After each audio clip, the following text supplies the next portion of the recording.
Hi, I'm going to show you how to enable or disable always on display on your Google Pixel 9a. For that, open up the settings and then search for the display tab.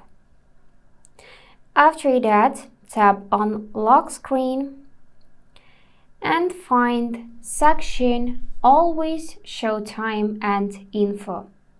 This is basically always on display.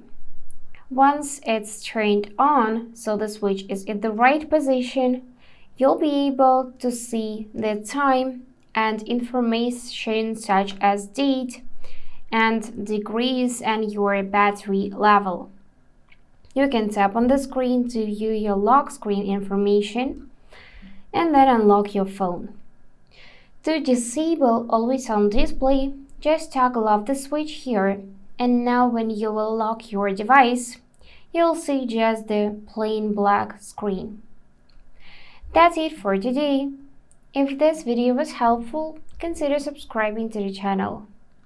And I wish you all the best. Bye bye.